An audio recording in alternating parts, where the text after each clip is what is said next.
নমস্কাৰ মৰমৰ ছাত্ৰ-ছাত্ৰীসকল, আজি আমি এই ভিডিঅ'টোৰ আলোচনা কৰিম নিযুত মইনা 2025ৰ স্কিম। এই স্কিমৰ আণ্ডাৰত ছাত্ৰীসকলে ক্ৰমে 10,000 টকা, 12,500 টকা আৰু 25,000 টকালৈকে আৰ্থিক সাহায্য লাভ কৰিব 5 বছৰলৈকে।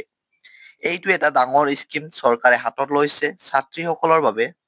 এই স্কিমৰ আণ্ডাৰত ছোৱালীসকলে যথেষ্ট উপকৃত হ'ব।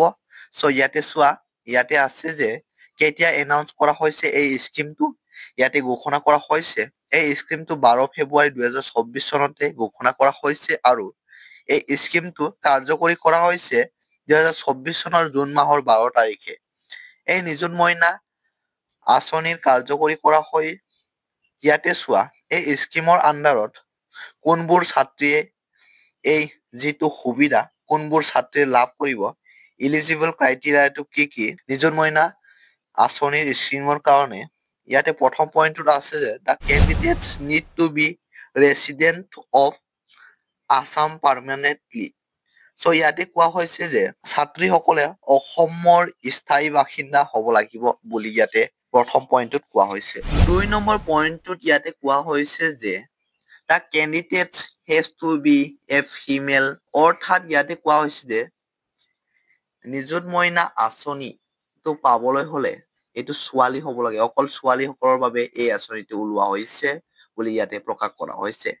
3 নম্বৰ পইণ্টটোত আছে যে the candidate is not allowed to be a married citizen, অৰ্থাৎ ইয়াতে কোৱা হৈছে যে ইয়াত নিযুত মইনা আঁচনিটো পাবলৈ হ'লে ইয়াতে বিবাহিত হ'ব নালাগিব। বিয়া নোহোৱা ছাত্ৰীসকলকহে এই নিযুত মইনা আঁচনিটো ওলোৱা হৈছে বুলি ইয়াতে প্ৰকাশ কৰা হৈছে। 4 নম্বৰ পইণ্টটোত আছে যে the candidates must be enrolled in any Assamese school or institute to receive a education, অৰ্থাৎ ইয়াতে কোৱা হৈছে যে ছাত্ৰীগৰাকীয়ে মেট্ৰিক পাছ কৰি হাই ছেকেণ্ডাৰীত পঢ়ি থকা হ'ব লাগিব, বা হাই ছেকেণ্ডাৰী পাছ কৰি ডিগ্ৰীত পঢ়ি থকা হ'ব লাগিব, বা ডিগ্ৰী পাছ কৰি MA নাইবা MSc নাইবা DLEDত পঢ়ি থকা হ'ব লাগিব। এই সকলো ধৰণৰ ছাত্ৰীসকলেহে লাভ কৰিব চৰকাৰৰ তৰফৰ পৰা এই নিযুত মইনা আঁচনি। ইয়াতে আৰু এটা প্ৰশ্ন আহে যে এই আঁচনিটো পাবলৈ হ'লে, অৰ্থাৎ এই নিযুত মইনা আঁচনিটো পাবলৈ হ'লে কিমান পাৰ্চেণ্টেজ লাগিব? নাই, ইয়াতে পাৰ্চেণ্টেজৰ কোনো কথা নাই।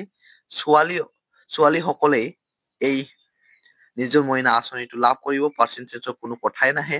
এই আঁচনি লাভ কৰিবলৈ এই আঁচনিটো ছোৱালীসকলৰ পঢ়াৰ প্ৰতি উৎসাহ দিবৰ বাবে এই আঁচনিটো ওলোৱা হৈছে বুলি ইয়াতে প্ৰকাশ কৰা হৈছে। আৰু মৰমৰ ছাত্ৰ-ছাত্ৰীসকল, ভিডিঅ'টোৰ মাজতে এটা কথা কওঁ যে আমাৰ এই ইউটিউব চেনেলটোত বহুতে ভিডিঅ' চাই থাকে, কিন্তু আমাৰ এই চেনেলটো ছাবস্ক্ৰাইব নকৰে। প্লিজ তোমালোকক অনুৰোধ কৰিছো চেনেলটো ছাবস্ক্ৰাইব কৰি বেল আইকনটো প্ৰেছ কৰি লোৱা, কাৰণ আমি তোমালোকে চেনেলটো ছাবস্ক্ৰাইব কৰি ভিডিঅ'টো এটা লাইক কৰি ভিডিঅ'টো শ্বেয়াৰ কৰিলেহে আমি ভিডিঅ'টো তোমালোকলৈ প্ৰভাইড কৰিবলৈ উৎসাহ পাওঁ। এতিয়া এই নিযুত মইনা আঁচনিৰ কাৰণে কি ডকুমেণ্ট, অৰ্থাৎ কি নথি-পত্ৰ লাগিব। নিযুত মইনা আঁচনিৰ বাবে আধাৰ কাৰ্ড লাগিব, ইমেইল ID লাগিব, মোবাইল নাম্বাৰ লাগিব, ইলেক্ট্ৰিচিটি বিলৰ ৰিচিপ্ট লাগিব, এড্ৰেছ প্ৰুফ লাগিব, পান কাৰ্ড লাগিব আৰু লগতে লাগিব পাছপৰ্ট চাইজ ফটো। তাৰপিছতে কেবিনেটৰ যিটো সিদ্ধান্ত লোৱা হৈছে, এই সিদ্ধান্তত কি কথা, নিযুত মইনা আঁচনিৰ আন্ধাৰত কি সিদ্ধান্ত লোৱা হৈছে, আমি তোমালোকৰ লগত সবিশেষ আজিৰ এই ভিডিঅ'টো আলোচনা কৰিম। এই বৈঠকটো 12 জুন 2024 চনতে হৈছিলে। ইয়াতে কৈছে যে মুখ্যমন্ত্ৰী নিযুত মইনা আঁচনিৰ জৰিয়তে ছাত্ৰী শক্তি সবলীকৰণ।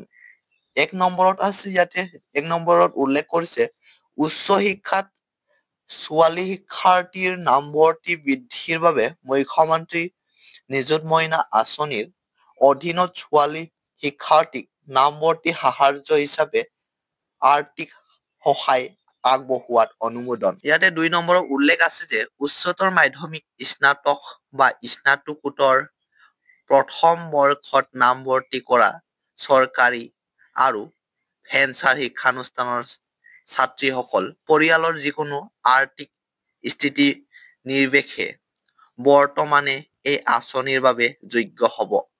মানে যিসকল ছাত্ৰীয়ে মেট্ৰিক পাছ কৰি হায়াৰ ছেকেণ্ডাৰী নামভৰ্তি কৰিছে আৰু যিসকলে হায়াৰ ছেকেণ্ডাৰী পাছ কৰি ডিগ্ৰীত নামভৰ্তি কৰিছে আৰু যিসকলে ডিগ্ৰী পাছ কৰি MA নাইবা MSCত পঢ়িবলৈ এডমিশ্যন কৰিছে তেওঁলোকে এই আঁচনিৰ যোগ্য হ'ব বুলি কৈছে। অৰ্থাৎ সেইসকলে এই আঁচনিখন নিযুত মইনা আঁচনিখন পাব বুলি ইয়াতে উল্লেখ কৰা হৈছে।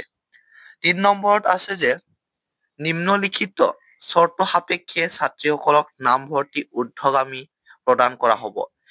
ইয়াতে কোৱা হৈছে যে একাদশ শ্ৰেণীত নামভৰ্তি কৰা শিক্ষাৰ্থীসকলৰ বাবে 10 মাহৰ বাবে মাহিলী 1000 টকাকৈ মুঠ 10,000 টকা ইয়াতে দিব বুলি প্ৰকাশ কৰা হৈছে। ইয়াতে কৈছে মেট্ৰিক পাছ কৰি হায়াৰ ছেকেণ্ডাৰী এডমিশ্যন লৈ পঢ়ি থকা ছাত্ৰীসকলে মাহিলী 1000 টকাকৈ 10 মাহৰ বাবে 10,000 টকা লাভ কৰিব বুলি ইয়াতে প্ৰকাশ কৰা হৈছে।